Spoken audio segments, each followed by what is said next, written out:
Are you frustrated with the existing screenwriting software options that are designed to be a formatting tool and not much else? Well, don't you worry, because screenwriting just got easier. Arc Studio actually understands how screenwriters think, so say goodbye to archaic, outdated screenwriting software and hello to advanced story building features, industry standard automatic formatting, and stress-free collaboration tools that are as easy to use as Google Docs. Arc Studio offers a completely free plan, and you can get $30 off the Pro plan if you visit the link in the show notes or head to arcstudiopro.com/booby.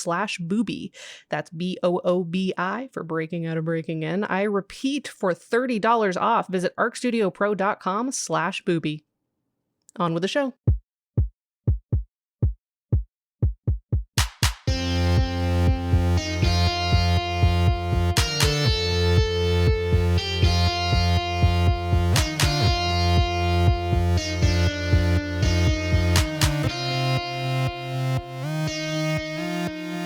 Christina Raya, and welcome to Breaking Out of Breaking In, a practical filmmaking podcast about taking your creative career into your own hands and making great work that gets seen without playing the Hollywood game. Or at least while changing the rules. Hi, I'm Brie Castellini, your other co-host, and today we are launching our craft mini-series, where we talk to folks from creative disciplines not as frequently highlighted. This series is an invitation to our guests to get extremely nerdy about their specialties and their process. First up, we've got Jenni Powell with us, a creative producer and expert in interactive storytelling. Before we dive in, though, really quickly, we wanted to plug our new free monthly newsletter, which you can sign up for at the bottom of breakingoutpod.com. Get on in that. It's a good time once a month. But without further ado, let's get nerdy. Welcome, Jenni. Hey, guys. Good to be here. We're delighted to have you. So could you introduce yourself, tell the people who you are and what you make? Sure. My name is Jenni Powell. As you mentioned, I am a creative producer. I'm sure we'll talk all about what that means. Also, specifically, a type of storytelling that I work in a lot is what is called transmedia storytelling. So this is creating like a story world as opposed to a single story and utilizing other platforms and mediums in order to build that storytelling world.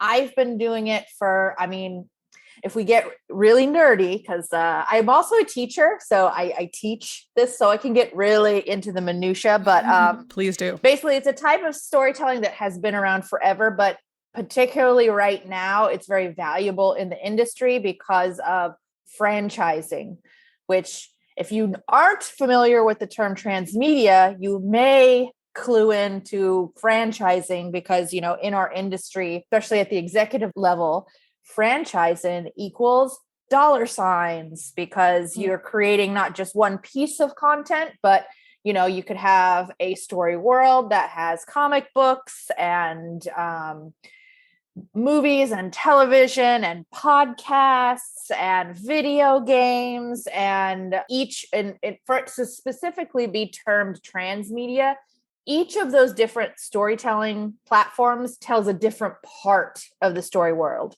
So it's not simply adaptation. That's a completely different craft. The lines can get blurred. We can get into that if you want. But so I started out in the industry. My background, I do not have a film degree of any kind. I have a psychology degree, which realizing now was a very great way to go for being a producer. And we can get into that as well. So I started after I finished my studies in psychology at San Diego State University. I moved to Los Angeles it's a long story, but I was getting a master's. I did not finish it, came to LA because I did a lot of theater and performing art growing up. And I kind of missed that. And I was like, hey, I want to actually give LA a shot. So I moved out to LA. I started doing a lot of extra work and working on student films. Again, I didn't go to school, but I hooked up with people who were in film school to kind of just volunteer. And so I kind of vicarious film school. Yeah, I kind of went about my education in a unique way. Started in reality television, did that for many years. And during that time, YouTube was just kind of coming onto the scene. And my particular role as a I was what was called a supervising producer in reality TV. And what that meant was I would be positioned at the office. I worked on shows like Deadliest Catch. So shows that were like, they shot out where they were and then shipped the footage to us. As a supervising producer, I would go through it and work with the loggers and the editors in-house to build the story from like thousands of hours of tapes, which was a lot. But, you know, there, like a lot of things in the industry, it was a lot of hurry up and wait. So if we were between things and we were waiting for things to come in, I would watch YouTube videos because they were quick and they were short and I could get through a couple. And then as soon as they needed me, I could just turn it off.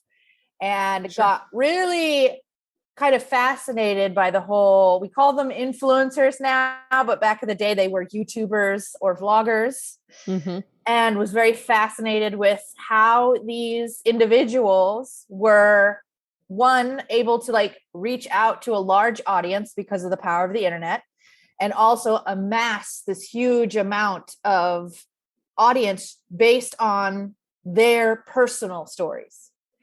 And I was very interested to see if, well, is anyone thinking about using this format for storytelling in any way? And I found that very fascinating. And I discovered a project called Lonely Girl 15. For those not in the know, I'm going to spoil the whole thing for you. So spoiler alert. I mean, it's like a 20 I know. year I was like, at old this show. point, I think I'm past the like, oh, sorry, I'm spoiling this for you. But basically, Lonely Girl 15 was a vlogger. Her name was Bree. She was a 16-year-old girl, and she started sharing stories about her life. But as she started sharing more, people started to have concerns because she was sharing things like, oh, well, I'm homeschooled. And people are like, oh, why are you homeschooled? Like, you seem like of course, I'm paraphrasing, you know, this is all happening through messages and things of that nature. But as she started sharing more about herself, she's like, well, I used to go to public school, but I was being bullied, so my parents pulled me out. Oh, and by the way, I'm adopted. And it's like, wow, there's a lot going on with this girl. And she's like, yeah, you know, I'm in this religion and people don't understand it. And they think it's a cult. It's not a cult. But I was picked to be at a special ceremony for 16-year-old girls. And people are like, wait, what the heck is going on? And it kind of stirred up this conversation about safety and the internet. Because at this point in time, people thought this was a real person. Spoiler alert, we'll get to that. And people were like, well, if she really is in some kind of danger, how would you go about, like, who do you contact? Do you tell YouTube? No one knew where she lived. She didn't even say what city she was in. She was very private, which was all part of the mystique. So then the conversation kind of went through like, well, doesn't all this feel a little artificial? So then the question became, is this real? Or is very War of the Worlds for the modern age? Exactly. Like, and there were kind of these two factions that emerged, the people who really believed this was a real girl. And it's like, no, there's no way I would connect this way if she wasn't a real person. No actress is that good. And I was like, well, I don't know. And then another group who was like, this is fake. Though even that camp was kind of like, there was a group of people who were like, this is fake and this is dangerous. And then there was a group who were like, oh my God, this is like Blair Witch, or like, this is genius. I fell into that camp. And I was like, I think this is scripted and I want to know who's doing it because this is what I want to do. It was so out of the box and so different. Like, I loved Blair Witch. It scared the crap out of me because they did a very fine job. But yes, so finally it was revealed. Here we go. It was scripted. The entire thing was, they hired an actress. Ironically, she was a film school or acting school student who had just graduated from the New York Film Academy, which is now where I work. So it's just funny how everything came full circle. But I eventually, because of the way the show was formatted, it allowed for a lot of audience interaction. So once it was revealed, it was a scripted show. Some people were mad and some people were like, you should not have done that.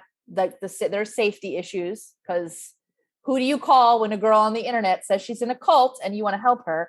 But then enough people were so engaged with the story that they wanted it to continue. So it continued as a scripted web series. It is, from a historical perspective, Lonely Girl 15 is considered the first scripted web series. Because of my involvement, I became known in the fan community as someone who was really passionate about it, and started making my own fan videos. I kind of took a different route than most people. Most people were creating characters in the story world. I actually created a parody series, which I called Lonely Jew 15. And it was Anne Frank as a video blogger. And it involved time travel and trying to kill Hitler. And it was the whole thing. It was only meant to be a single sketch that I actually shot for something different. But my friends asked me to put it online, and the fans of the show actually really loved it. And I was like, this is a tightrope here. Like this, but I actually ended up working on that project for a year because people thought it was fun and we kept doing it. And I actually ended up getting hired on Lonely Girl as a production assistant. And at one point in time was doing both at the same time. Wow. So that's kind of where I got my start. So once they hired me on Lonely Girl, I quit my job in reality television, which was a full-time job with benefits, to start over as a PA on a web series, which a lot of people were like, what even is that? My parents thought I would be homeless on the streets. They were very concerned. I mean, my mom just got on Facebook like less than a year ago. So for a long time, she's like, well, I don't know what you do. I know you live in LA. And I was like, it's okay. It's okay. She's seen my work now. But at first she was like, I don't know what you are doing. So I worked on Lonely Girl until it ended, and then went on to work with Felicia Day on The Guild, which is another very popular web series. Very classic. Yeah. And she was my mentor, and worked with her for many years, and then went on to start producing my own projects. And I'm probably most known for the Lizzie Bennet Diaries, which is a web series, but it also had transmedia elements. And the Lizzie Bennet Diaries ended up winning an Emmy Award for Best Interactive Series. And this was there was only one project who had gotten it before us. It was a brand new. Television Academy has been very open to adding digital projects and counting it as television. And so that was a crazy opportunity I never even knew I had access to. Well, that was the first YouTube distributed series to win an Emmy, wasn't that? No, right? There was one before it called Dirty Work. But actually, was that also YouTube it was distributed? Not on YouTube. Yeah, you're correct. That's I think that's the distinction. You're right. You're right. I know my web series history too, Jenny. I know. I was thinking of it because Jay Bushman worked on Dirty Work, and he also worked on Lizzie Bennet Diaries. Yeah. And so I'm like, no, I can't take the credit for being the first. It was really Jay was the first transmedia producer for internet-based content. But you're correct. Sure. It was not distributed through YouTube. Mm-hmm. I think that brings us up to speed. Sure. For the last 7 years, I have also been teaching transmedia storytelling, as well as producing at the New York Film Academy. And just it's almost been a year, but I'm now the chair of the producing department at that school. So getting to mix like what I love doing with teaching has just been a real joy. So that's amazing. That was a very long introduction, but but I think it's interesting, and you've been a part of so much history. Yeah. So really quickly, from just like a definitions point of view, so we can have this conversation. Yeah. How do you define creative producer? How does that distinguish itself from other forms of producing? What do you wish people knew about creative producing? Sure. Creative producing, the biggest thing I want people to know, do not hire me and ask me to get your money for you. I'm not that type of producer. That's kind of the easiest way to sum it up. A creative producer, and it's not that creative producers don't help with financing. That's definitely not the case. But in general, you're going to bring on a creative producer when you have the budget set and you're ready to start putting things together. Because the creative producer works very closely with the writer and the director. Our job is to do all the technical, well, since you said I could curse, I'm going to say the technical bullshit and a lot of the paperwork and those kinds of things, so that the director and the writers and the other creatives can focus on the vision and working directly with the actors. And generally the creative producer helps hire everyone. So a lot of times a creative producer is on first and then helps get the director. Usually the writer's already at least, attached. There's a project that has been sold. So Sure. yeah. So the creative producer is usually the one that's going to go into the room and try to get things greenlit and things of that nature. But in general, things like distribution and financing, they usually work with those that usually falls to an executive producer or line producers, for instance, who are more day-to-day on the set, like keeping things running on the day-to-day. Creative producers are kind of outside of those realms, but a lot of times creative producers and the financing do tie together. I'm usually, in the way I produce, I'm usually the one you come to when you have the budget, and I make your budget work, whatever that level is. My specialty is working within constraints. So having worked on the internet for so long and doing web content, I can be very flexible. I like to make a little look like a lot. Not that I wouldn't be very happy if you brought me large budgets. I can do that as well. No, that's certainly a skill that not everyone has. Yeah. So let's go back to Lonely Girl for a second, Sure. because it was the first narrative web series, and it is also highly interactive, because not every web series is interactive. Some of them just use YouTube as a distributor. Totally fair, totally valid. That's not really what we're talking about today. So I'm curious, since you were kind of there on the ground floor, first as a fan, then as a PA, and I know you've continued to work with folks from that project since then, what were things that you learned while on that first project about the potential of the digital distribution space, of the potential of including the audience in the content? Like what were some of your first learnings in telling stories this way? I mean, it's interesting. I learned the most before I worked on the show, being in a position of a fan and interacting with this content.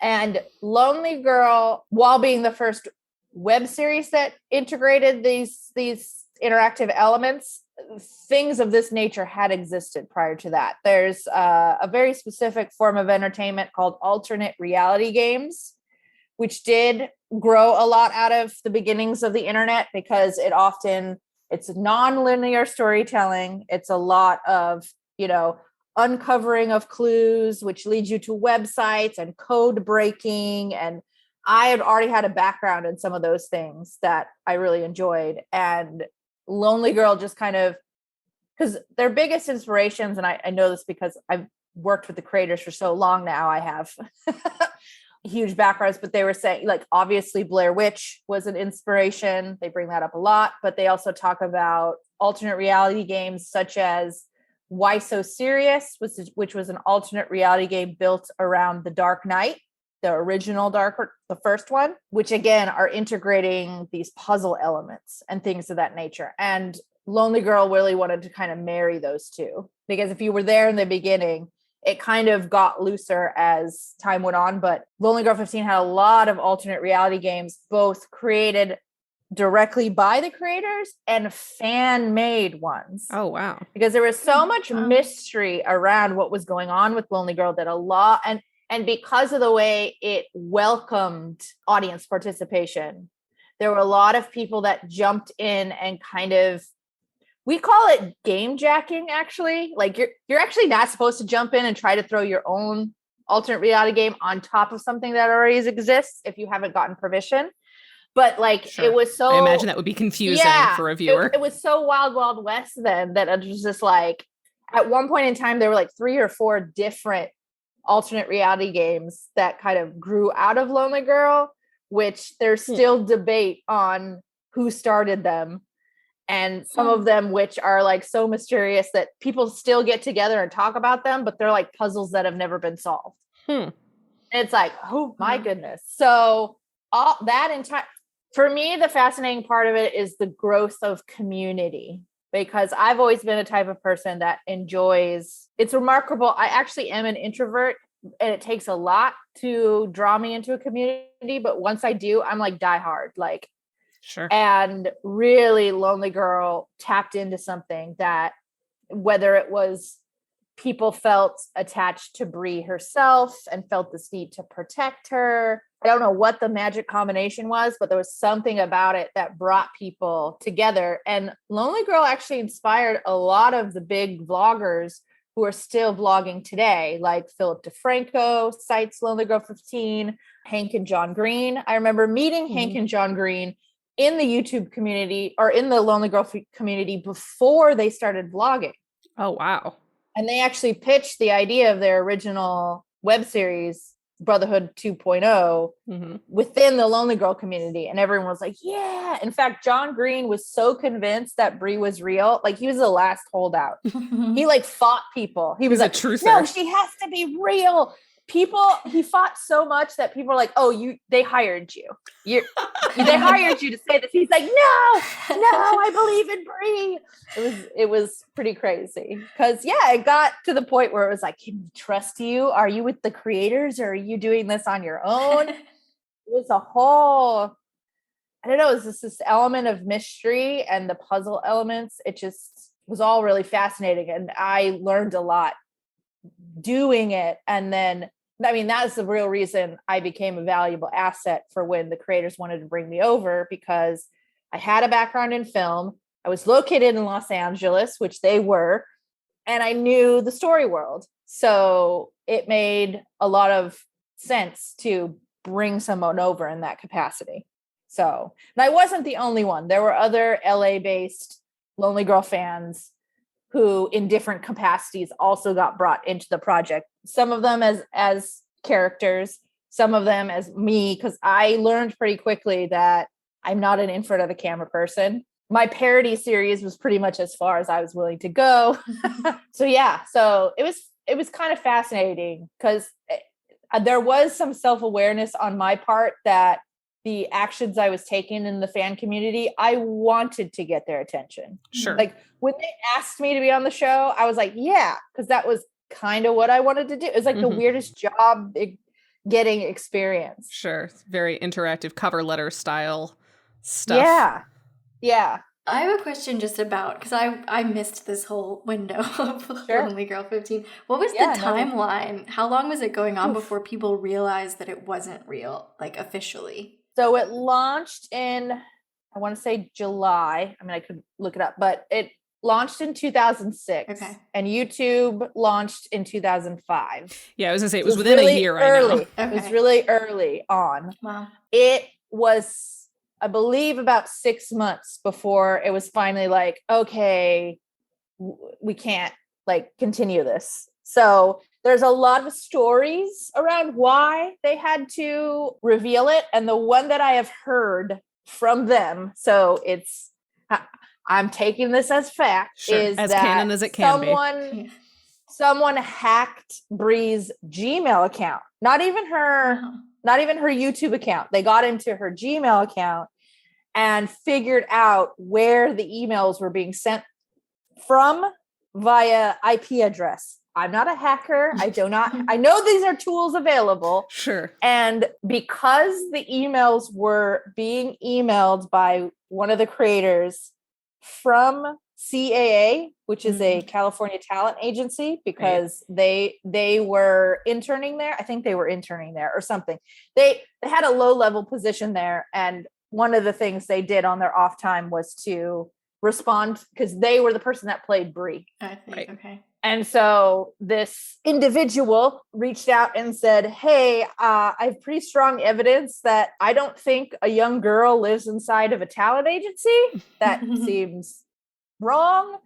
You should, the story is that like they were given like a time frame of like, if you don't come out, we're gonna reveal this. I find that slightly suspect, because I don't know hackers that are that kind, but I don't know, maybe it was a fan of the show or whatever. But point being, they finally did. They held a press conference and revealed the actress that played Brie. Her name is Jessica Lee Rose. And from there, it was like the internet exploded because, a ton of people, there was this mixed reaction of angry people who were like, hey, we believed this person was real. You have taken advantage of us. But then there were enough more people who were like, wait a minute, you can tell stories this way. Mm-hmm. And enough people who were with it originally who were like, we like the story, please keep doing it. Sure. That it was able to continue. And the main Lonely Girl 15 show ran 3 years. Wow. So it was pretty long running. And then they made the choice to like kind of end the main Lonely Girl 15, and they ended up doing another series called Lonely Girl 15 The Resistance, which was shot less video vloggy and more of like produced content. Because originally Miles, who came up with the original idea, his plan was always that the web series part of this was just marketing so that he could sell it as a feature film. Got it. So proof of concept. Yes, but the web series went so well that they just stayed predominantly in that format because that was the format now that the audience was used to. Sure. And they actually did license Lonely Girl 15 as a concept to other countries. So there was Cape Modern, which was the British version. There was a Polish version. I think that did come out with like a 1. Nicola with a 1.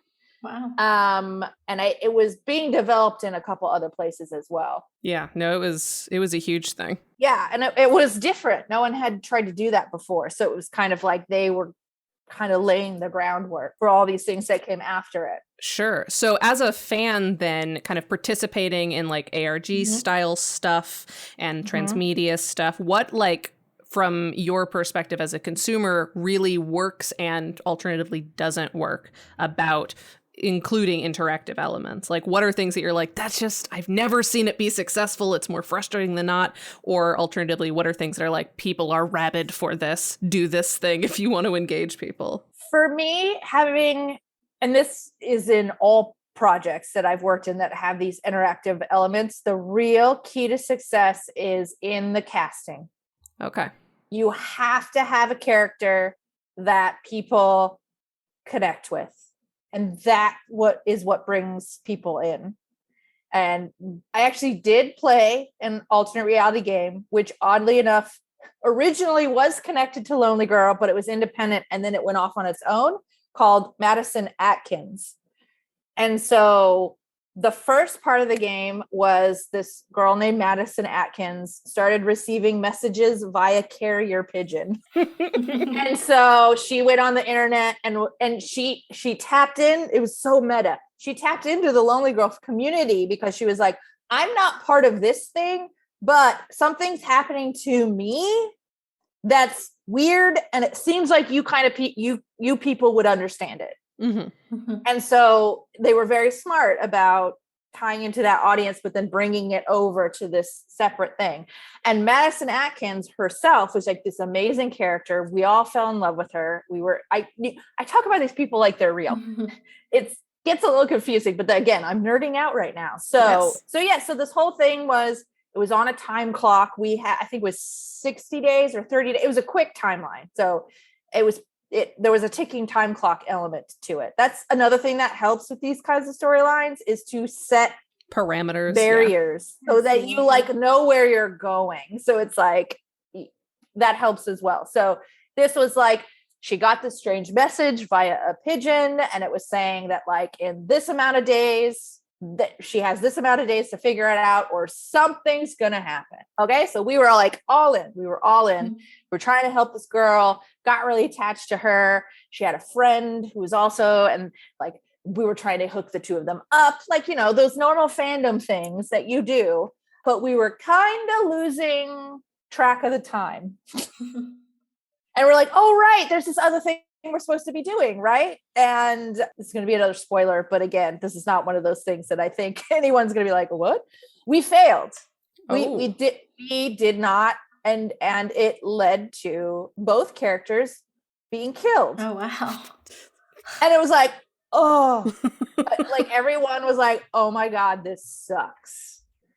Then the creator of this decided, like, sorry about that. Let's give you another, there was like season 2, right? Mm-hmm. He's like, okay, like, here we go. And then he introduced this new character, and she was getting the same kinds of messages. She was very unlikable. She was not like Madison at all. In fact, she was like, there were oftentimes she would rage quit when we were talking to her because she's like, I don't believe you guys. And it actually became exhausting because the only reason any of us continued it is because we didn't want what happened to Madison to happen to her. Right. But she wasn't like her. It was actually kind of fascinating as far as games go, except that after a while, because she was so unlikable, most of the players dropped off because they were like, look, I really liked Madison, but like, screw this girl. And then it reached a point where it just kind of fizzled out and the story kind of stopped. So what are you doing? Like, is it like they'll send you a series of garbled letters and you find a code? Like, what are like the literal games you're playing that you ran out of time for? Yeah, there's so many options, right? So what is very common in alternate reality games is it's usually a combination of online interaction, very complicated puzzles, and then these things called drops, which is you go to a physical place and pick something up. And that seems to be the sweet spot, because to really do a successful one type of these interactive games, to have a large audience, you want to have satisfying things for the online players to do.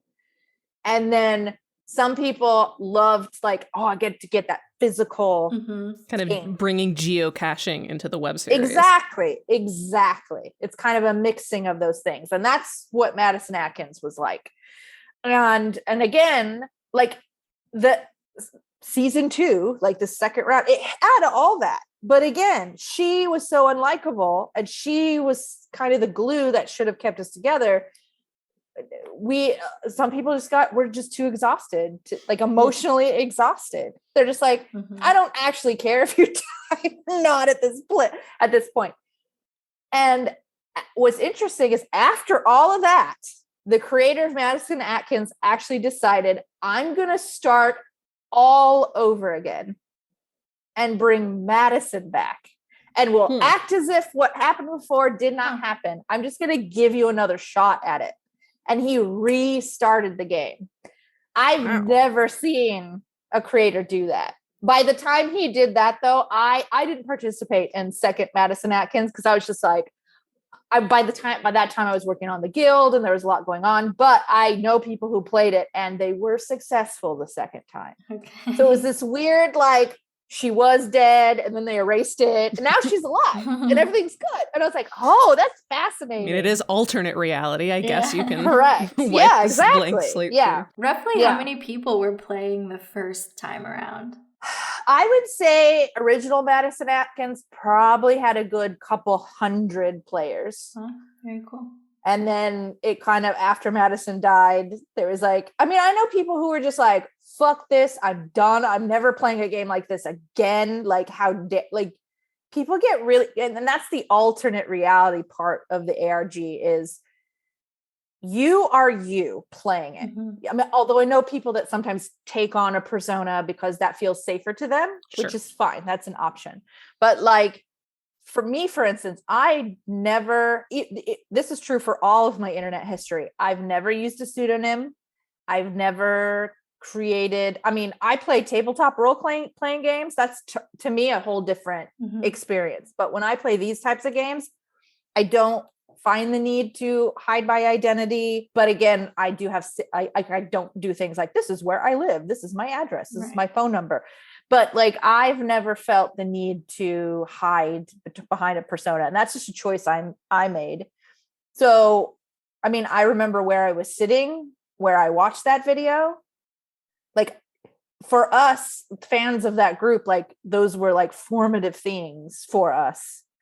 And I didn't know any other type of entertainment that I had participated in that felt that way. And that's that's what fascinated about me and why I wanted to create those experiences. So I'm curious from your perspective as a teacher, like the conversations we're having right now are all like, these are shows that are 15, 20 years old. You know, we're talking about the history of interactive media and ARDs, and obviously they still exist. But I'm curious from a teaching perspective, when you're teaching these sorts of like craft elements, how to make transmedia, like what are you telling students in the year 2022? What has changed in the industry and how you recommend it as a artistic form? Right. Well, there's a lot more tools now. There's a lot more platforms to participate in. So when I teach either a web series, or I tend to call it alternative media, which is kind of for me the umbrella term for web series, podcasts, immersive experiences. So anything that falls out of traditional, and I'm putting air quotes, film and television. So traditionally, most film schools, I mean, a lot of them are called film schools, but they tend to stick to film and television. My point being, with all these new formats that are accessible, and that's the other thing, the accessibility of these formats. You can go make a web series tomorrow. You don't have to pitch it, spend years trying to pitch it to executives, to a studio, and then once you get it, like television shows, then you have to, it's a writer's room, it's a blah blah blah. Like it takes years and years to do those projects. But things like podcasts, web series, there are tools available to you right now where you can start telling your stories in whatever form you want that to take. So I really take the point of view of, I am empowering these students. That it's like, look, if your ultimate dream is to be a television writer, I am not going to stop you, but it will take, like, just let's be serious. It takes years. And there's nothing stopping anyone from expressing themselves creatively and potentially using those projects to help you get where you want to get. So those are really the tactics that I take, that it's like, yes, we start with Lonely Girl. We talk about the Guild. We talk about these formative projects, but then we look at what's going on right now. Like TikTok. I just added a TikTok lecture. It's not necessarily my audience, but there are some innovative things happening on TikTok that these kids could think of new things that no one's thought of. I mean, when we did the Lizzie Bennet Diaries, the idea of taking a novel and adapting it to YouTube didn't exist until we created it. Because I did a lot of research before we started Lizzie Bennet Diaries, because the core idea was, has anyone taken a novel, a classic novel, in public domain, by the way, because we didn't have the budget to get something not public domain, but like anyone could have done that. We just somehow got to it first. And I was actually surprised, because I was like, somebody's done that. There's no way, nobody. And I'd seen little like parody videos of people kind of like, but nothing like what we did with Lizzie Bennet Diaries to the extent that we did. And then now that's just considered the literary web series. It's a genre now. Yeah, the LIW's literary inspired web series. Yes, exactly. And nothing is stopping anyone from being the first to do that in like TikTok or whatever comes next, you know? Sure. Because there's going to be more coming. No, definitely. But I'm curious how then you also sort of establish and encourage students to experiment with the sort of like world building aspects of like transmedia. Because I know when I was teaching, and you and I have had this conversation before, but when I was teaching, I always make sure that I have a transmedia lecture and I make them do a transmedia report on like a web series with those elements and like thinking about how they interact. I require them to create one for their own at the end of the class. And a lot of students are very resistant to that. They're like, what is the point of this? Like, I don't understand. It seems just like a waste of time. And for some projects, that's true. Not every project needs transmedia or interactive elements. But for you, how do you sort of justify is the wrong word, but like, when a student's being defensive, how do you justify the sort of like intense amount of work that goes into creating this like full world around a project? I mean, as a producer, I always break it down to the the balance between transmedia storytelling being very creatively fulfilling, but also this whole idea that financially it can be lucrative, and just at least, and I always tell my students, look, you're going to do it here. Look, I'm making you do it. Sorry, but you have to, or you fail this class. But the skills I teach you here, after this, you can decide never to do transmedia storytelling again, but at least you'll be able to vocalize to somebody what it is in case they ask you. Because out in the real world, when I'm pitching, a lot of time, and again, they don't usually say, do you have a transmedia world? But they do say like, oh, what else is connected to this? Or they say, can we franchise this? Explaining to them the value in at least knowing that knowledge usually gets them on board. Sure. And also I'm like, look, try it. If you don't like, and then, I mean, a lot of, they would be doing that anyway, like considering like, what kind of stories are they going to tell? This is just a new tool to put in their toolbox that they can use or not use. Not every story is built for transmedia, even though, I like to do an exercise with my students where they bring me something that is not transmedia, and then we try to make it transmedia. Well, that's fun. I have never been unsuccessful at doing it. Do you have an example of that? Yeah, what's an example of that? Oh my God, I knew you were going to put me on the spot. Like, what was one that they were like, what? Wow. Oh, well, and actually I was like, I can't believe you're bringing this to me, because he basically is. And I've actually started lecturing on this more, but somebody said, well, Gordon Ramsay.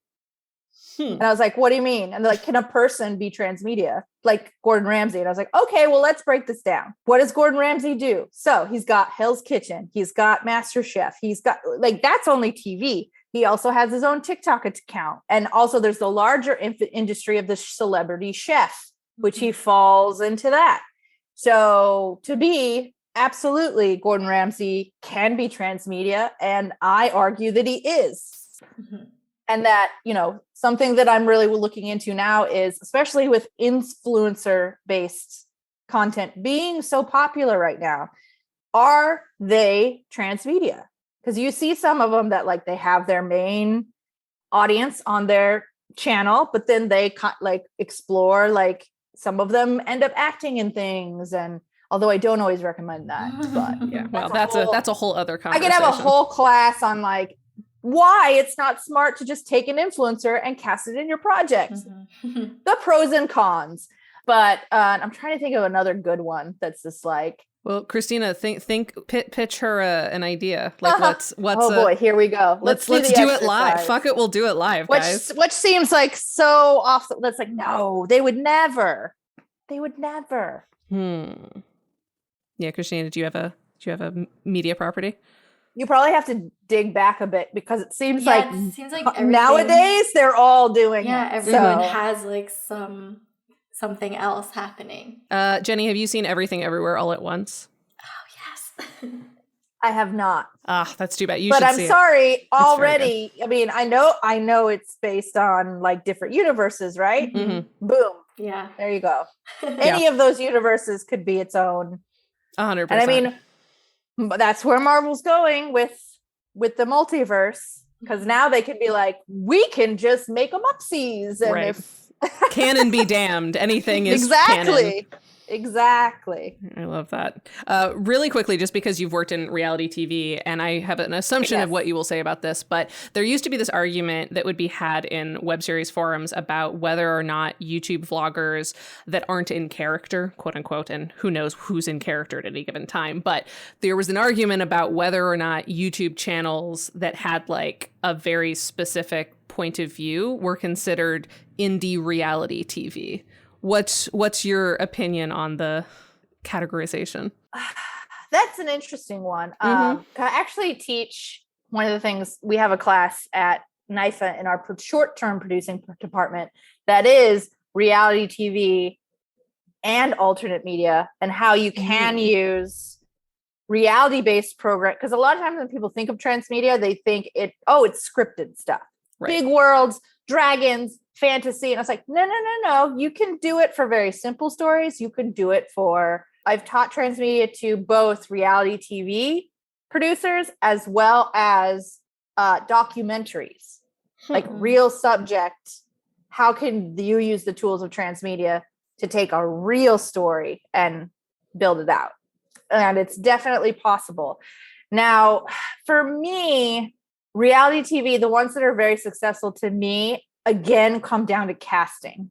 Like, I like to see the interactions of people and how that relates. And a lot of influencer-driven content isn't exploring that so much. It's usually a single person that's like, this is my story. And yes, you might have like their best friend or the people that kind of interact with them, but it's usually just about them. Like the reality projects that jazz me are things like Survivor and oh my gosh, RuPaul's Drag Race. Don't even get me started. I now more do a whole structured lecture than just and about like, I just realized those are both competition shows. I was going to ask if you're specifying. That might be something for me too. But yeah, but it's about taking people from all different walks of life, or, you know, and seeing how they interact with one another. And yes, I guess there's a competition element for me as well, because I'm just realizing my favorite reality shows are all competition based. Sure. So like Big Brother is another one I enjoy, because it's just like, shove them in this house and see what they do. So yeah, I mean, I often categorize reality TV as being like, reality TV would be like a ensemble cast. Got it. Where influencer driven really feels like an individual, but that's not hard and fast rule. Sure. That's another thing I've realized in all of storytelling is you can learn all the rules till the cow comes home, but you learn them so that you can break them.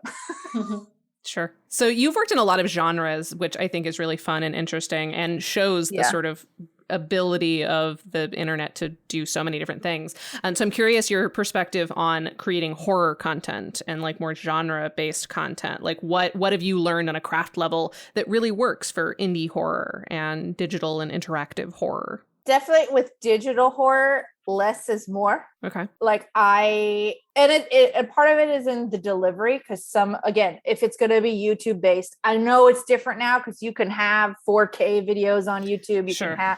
But in general, you are kind of used to working in this smaller space. Like if you're going to watch it on a phone or a laptop, or like one of my favorite horror projects, which was kind of really experimental at the time, was a Snapchat series called Sick House, which I'm not sure if either of you even this came on your radar, but it was a horror experience. It's interesting because I didn't see it until it was cut together as a feature, because the whole point of it was they first ran it as like a Snapchat experience. But they recorded the whole thing with in mind that it was going to be then cut together as a feature film. And it's short. It's like an hour and 10 minutes. Is it shot vertically? It is vertical. Interesting. Which normally I despise vertical video so much. But in this one case, like there are enough other things that stick to the horror tropes that your brain kind of, as you're watching, at first it's really jarring because the beginning of it is just like, hi, we're, because it's the fun and games part of a horror film before they take you in. And it's just like, by the way, they did use it was a combination of actors and actual Snapchatters. I'm not really, snappers? Yeah. I don't know what they call themselves. No idea. But it centered around an actual Snapchat influencer named Andrea Russett. And the actual experience part of it happened on her Snapchat. Okay. Now, it wasn't like Blair Witch or Lonely Girl, because they did announce ahead of time that they were doing this. Right. They were like, just so you guys know. And she did videos where she's like, from this day to this day, we're going to be doing this experiment. Don't be alarmed. Don't call the cops. I am okay. Like they kind of nipped that in the bud in the beginning. So basically, she was like, my cousin is coming to town. It's unexpected. She just called me up and said she got some time off and she's going to come visit me. And so the beginning of it is like her picking this girl up at the airport, and, they find a kitten and they go to some Snapchat parties with Snapchatters. But then it starts to kind of lead to a group of them are going to go on a camping trip and try to find this place called Sick House. And what's interesting is as you're watching along, they're talking about like classic horror tropes, like the rules of finding it and like, don't do this or something bad will happen to you. So of course you're like, oh, they're going to do all those things. And it like really like it is structured like a classic horror film, but then you're watching it in this way where they're filming it. Mm-hmm. And it's unraveling as they're doing it live. And again, I only saw it as a fully edited together feature, but I can only imagine like when they were really running it, because it was over 3 days and it was all happening in real time. And you see parts of it where like something happens and then you realize, oh shoot, when people were watching it, that happened. And they had to sit there and wait for the next piece to come out. Like if you watch it as a feature, it's all happening, like it's all been edited together. But I'm just like, wow, like the way they use the tension in that way to heighten what you would do in a horror film. And I just think that was like super innovative. Cool. It's weird to me now because the two main actors that they casted it have now done other things. So when I see them, I'm like, oh, right. That wasn't a real Snapchatter. That was one of the actors. But I think they did a good job of blending, like, because Andrea Russet actually is a talented actress. She had an acting background. So it wasn't just like, let's find someone with the biggest numbers and try to make them act. Mm-hmm. They were very strategic about like who they picked. Sure. And then again, bolstering them with like actual actors. And because they did it in real time, I can't imagine what those actors went through. Because for them, it was all happening. Sure. Yeah, I guess that makes sense. 'Cause the way that Snapchat works. Can you upload to Snapchat? I haven't used Snapchat in so long. So because this particular feature film was done in partnership with Snapchat, yes, there are ways to save the video. Sure. But to regular old folks, no, you can't upload it. You can shoot it and then upload it at a certain time. From what I understand, that's not what they did here. They wanted the experience to feel organic, so they were doing it in real time. And I'm like, fascinating. Wow. Well, and then all the footage they used was the Snapchat footage. Sure. They did not add in other shots. Like it's all vertical video. It's all this. And again, at first you're like, ugh, because of course you're getting the content in like these 10-second bursts. Mm-hmm. Right. So it's like, like literally your brain, it takes you a little while, but then you stop noticing it. Because I've shown this project to lots of students and we always talk about like, wow, like at first I was like not into it. And then suddenly it's like my brain just kind of like accepted it. Like it. Yeah. It's just fascinating. That is really interesting. So, yeah. So just to wrap up the specific like web series transmedia conversation, because I want to talk a little bit about your experience doing like digital escape room design and other kind of things. But I'm curious, like high level, are there interactive transmedia like concepts that have really stuck with you over the years of like, that was just such a cool implementation? And alternatively, are there ones that like you've always thought would be really neat and either haven't had a chance to do yet, or you're hoping someone else will do in the future? Like, you know, get creative. What are some interactive elements that you're like, absolutely brilliant? I know one that I really enjoy, but it's really only possible in real world circumstances is smell-based puzzles. Smell-based puzzles. I'm a smell person. Like a lot of my memories around, like I'll smell something and I'm like, oh, and I have it gives me this whole vision of, now obviously that's hard to do over digital. Sure. But I have seen some in-person interactive events that utilize smell in really fascinating ways. Like one of my earliest memories of it, well, I'm sure there's more, but this is one that like really stuck with me. I don't know if either of you ever did the ET ride at Universal. No. Mm-mm. So there's an ET, I'm not sure they still have it, but there was an ET ride at Universal. I went when I was a kid because I grew up in San Diego, so we weren't too far from LA. So on Girl Scout trips, we'd be like, let's go to Hollywood. It was like a whole thing. And ET opened up, there was this ET ride. And I remember as soon as you entered it, even in line, like the temperature was dropped down because you were in the woods, and it was the whole thing where you get to ride on the bicycle with E.T. in the basket. And so even just waiting in line, like, it was all interior, and the temperature dropped, there was sound effects, and then the smell of the woods. There's just something, I can't forget that smell. I'm just like, oh, yes, we're in nature. And it was very subtle, but it was so well done. And then one of my favorite escape rooms is called The Alchemist in Los Angeles. And the storyline is I think that was a 90-minute experience, that you had to break into this alchemist's lab because he discovered how to make the Philosopher's Stone. You know what the Philosopher's Stone is? So it grants eternal life. But this guy's really bad. So we have to break in there, find it through this like booby-trapped lab. And if we can find it, like, everything is good. But if not, like, he's going to take over the world because he's going to become immortal.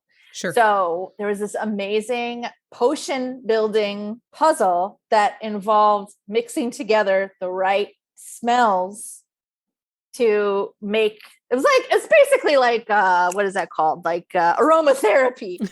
But it was just, I loved it. Because, again, smells to me, I feel like we could do so much more, because you hear these old crazy stories of like smell-o-vision, but I think there's like more innovative ways we could be utilizing all of our senses. Make experience that utilizes all the senses, even the ones we don't think of as much. Sure. I love that. Yeah. And as you were talking about Lonely Girl and like her having an email account, I'm like, wow, that's such a like easy thing to do, is like have an email account for someone in your stories, and then just like assign someone to be the character. You know, like, how fun would that be to be able to like email your favorite characters and just be like, hey, I wanted to say this, or hey, have you noticed? Yeah. I can't tell you the number of email addresses that I own because of projects, either ones that like I actually did run or ones that I was developing. And I always grab the first thing when I'm doing world development. The first thing I think is, am I doing anything on a website? Am I doing anything with a YouTube account? Am I doing anything with email? And try to grab those right away. Yeah, no, it's smart. Yeah. So I have so many backlogs of inboxes. Yeah, I have a lot of Twitter accounts, Twitter and Tumblr accounts. I have a lot of. Oh, yeah. So many Twitter accounts. Yeah, we haven't even talked about social media as transmedia, but I feel like that's such a like normie thing at this point, even though I love it. It's interesting how normal it is. Yeah. It's just, but I always tell my students, when you're going to do a social media based interaction, don't just automatically give every character every social media, because that's not how we do social media. You have to really look at the character and say, which ones would this character have? Like on the Lizzie Bennet Diaries, the fans were so frustrated because they couldn't find Darcy's social media accounts. And it's like, think about him though. Like, he's not really the type. Yeah. He's very private. So they were like, what is it? Because, you know, if you're familiar with Lizzie Bennet Diaries, we don't show Darcy until episode 60. Yeah, it was over halfway through. Prior to that, he's only referred to. Other people make impressions of him. Casting that role was so hard because we didn't cast the actor to play Darcy until closer to the date. So you could tell when the actors were coming in, which one of them's watched the show, because they would integrate the elements. And that's ultimately how Who Got It, because we were like, yep, he did his research. Yeah, I mean, Daniel Vincent Gord was fantastic. Everyone was fantastic in that show. He was so perfect. I do remember, as a fan of that show, I think there was like a big deal with like the day that Darcy followed Lizzie on Twitter. Like, that was a really big like tentpole moment. And it's so small and simple, but also like, think about the time that somebody follows you on social who like you have a big relationship with in the real world, and like what that means and how that changes the way that you post. That's such an interesting narrative opportunity. And it's cool to actually get to play that out. Yeah. Ugh. Good stuff. So let's end this conversation on like a truly interactive level, and tell us about your experience in escape rooms and the one that you helped work on a year before last? During the COVID time. Yeah, sometime in cannot be exactly the amorphous COVID period. You worked on a cool thing. Tell me about that process. So I was doing some work for, I mean, they still exist, but I pulled back a little because, you know, chairing a department at a school is very different than, but the company is called Dark Arcade Theater. And the project we were working on is called Savage Hall. And it is an audio-based digital kind of, it's not an escape room per se, but it is I liken it to, and this might be before your guys' time, but I remember these because my parents used to play them, but they used to be able to get these How to Host a Murder boxes. Oh, yeah. And you would assign the characters and then everybody would come dressed up and then they'd play the whole thing out. So it was kind of taking that experience, but putting it in this digital age. And then also utilizing the ability to have different audio tracks for each person. So like in a How to Host a Mystery, you'd get your envelope of like your information. But in this way, actually every character, we would go into these sections where audio would be played and each character is getting its own audio feed. So you're all in headphones. So while it's unraveling the story, you're finding out about your character because your audio is slightly different from everybody else's. And so it was broken into acts. It was like 5 acts. And so you'd have a recording and then you'd get to like basically live role play together. And again, each person has to decide, how much am I going to reveal? How much am I not going to reveal? You know, and it is trying to figure out who done it. It's a classic kind of whodunit set in World War II during the Blitz in England. So there is that element of a ticking time clock because literally the bombs are going off. Like you can hear them in the background. They're getting closer and closer. So I guess I'm really drawn to like, how can we use the different senses? Because this one really relies on audio. And it's really fun. Like you sign up with a group of your friends and there is a little bit of a moderator aspect to it in the fact that there is a storyline around like, why are you playing these people? And someone is there to kind of help out. So it kind of merges again, like those How to Host a Mystery boxes with classic RPG, because there is a bit of role playing involved. And so, yeah.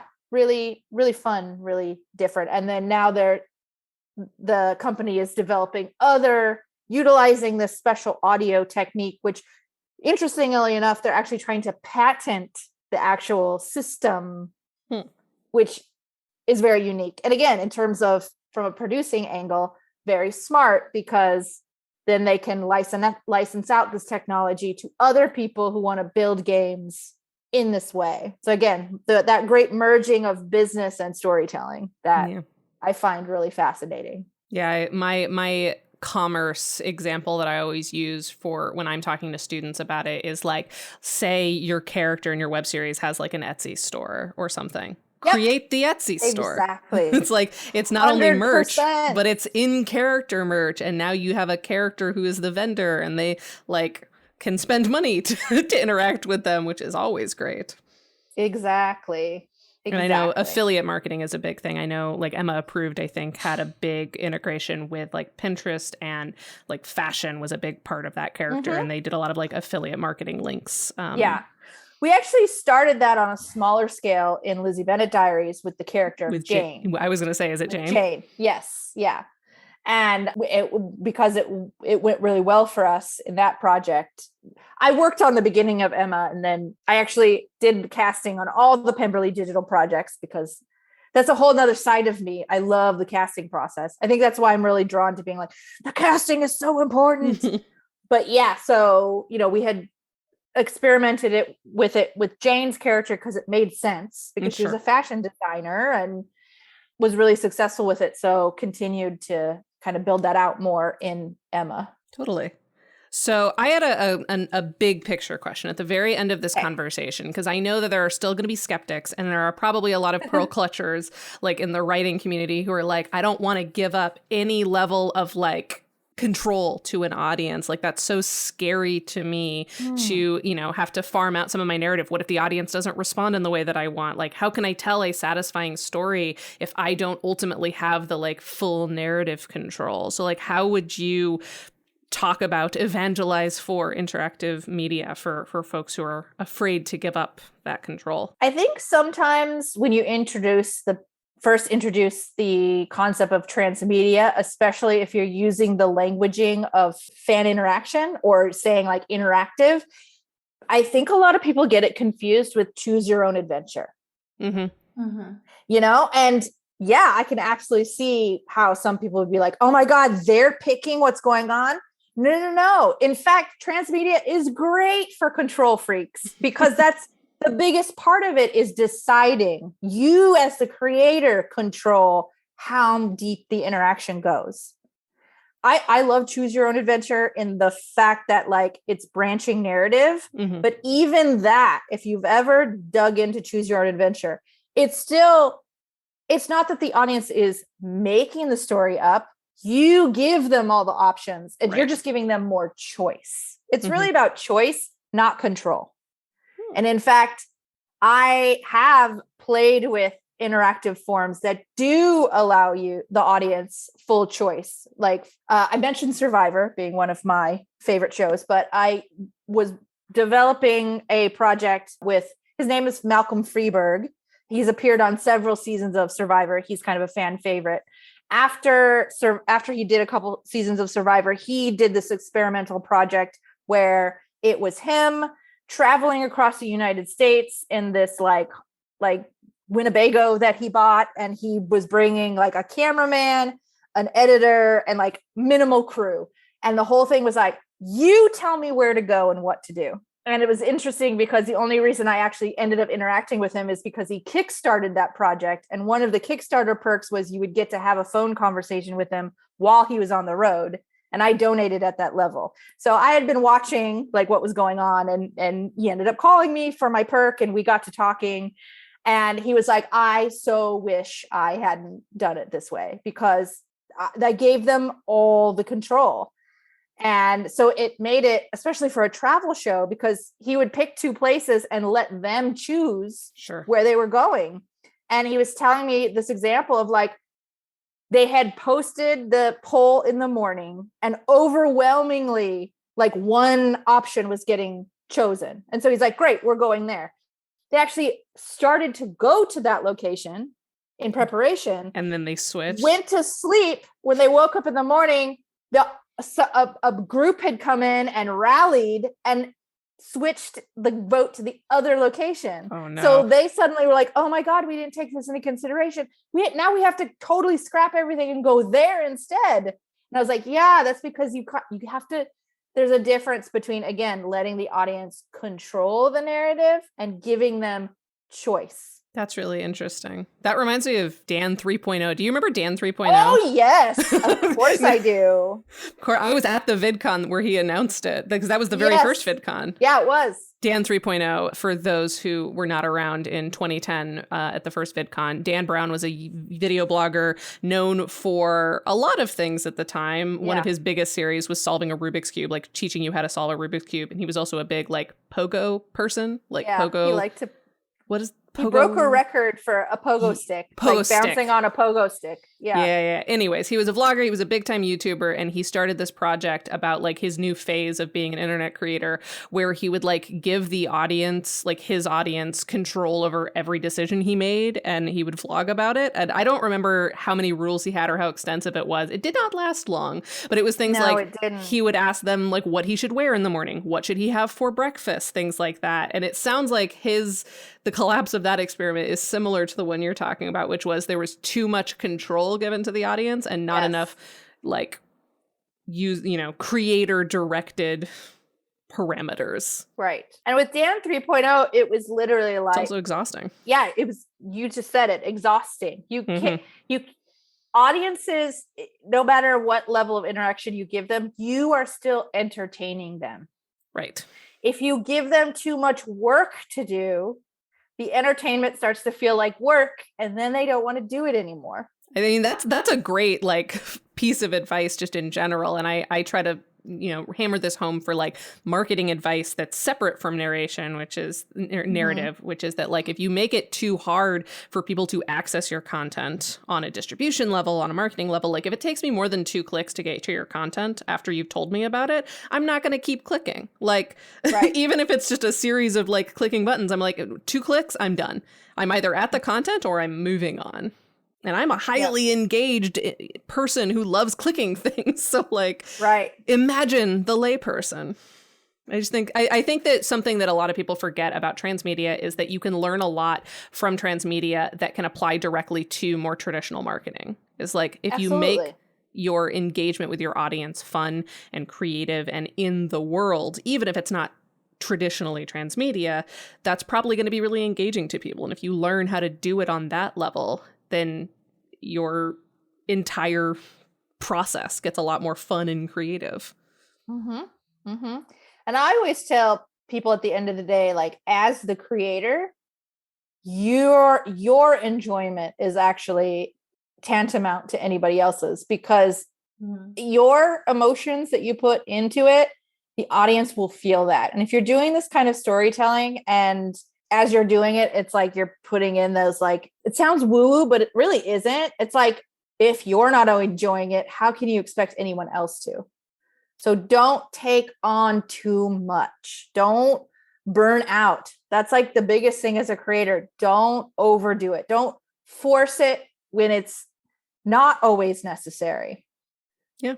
So I like it. I nerd about it. I like things that have a lot of it, but not every creator has to do that. Yeah, I think that's important. Sometimes less is more, as you gave as a piece of advice for horror creators. I've so enjoyed this because I really didn't get on YouTube until like 2010. So I kind of missed those early years of such creativity and audience engagement.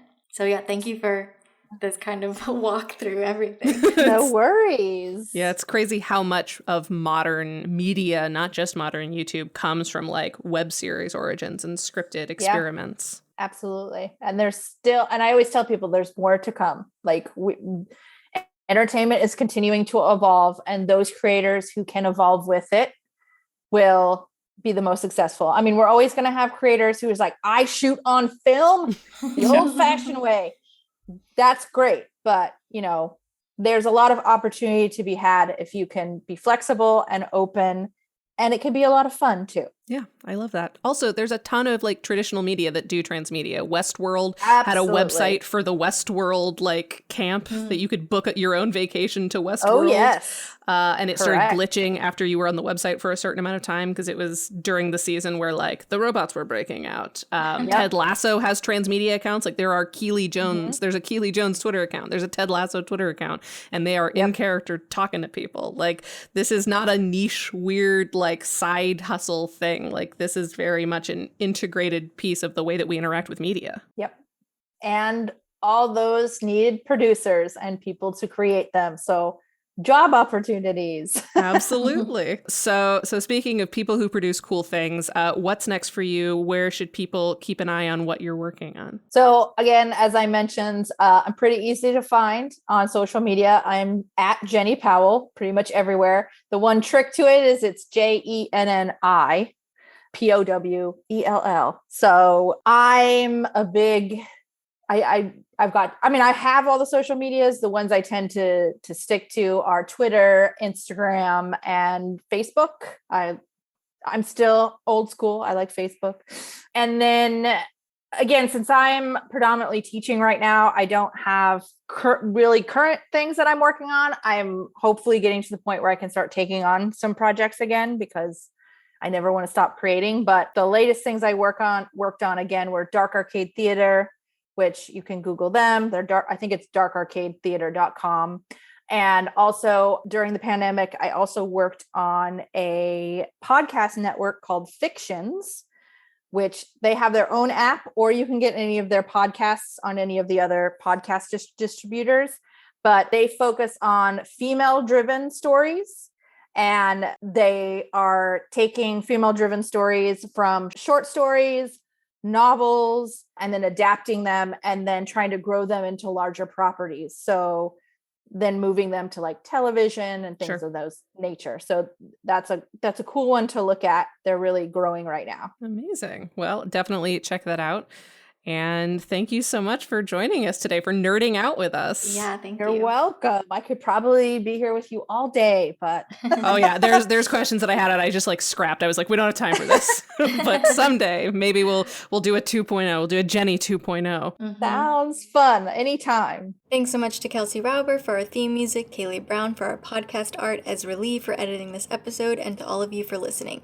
Links to learn more about them and our guest are in our episode description. And thank you to our Booby VIPs, who are our $10 supporters on Patreon. That's Kim Garland, Amanda Blunt, Anthony Epp, Kelsey Rauber, Norman Steinberg, and Brandy Nicole Payne. If you want your name on that list and or you want to have access to all of our bonus resources related to each and every podcast episode we post for free, you can subscribe for as little as $3 to our Patreon at patreon.com/breakingoutpod. Or join our free newsletter where we share a new creative prompt each month. Next episode, we'll be discussing production design, puppeteering, and practical effects with special guest Raymond Carr. Be sure to tune in.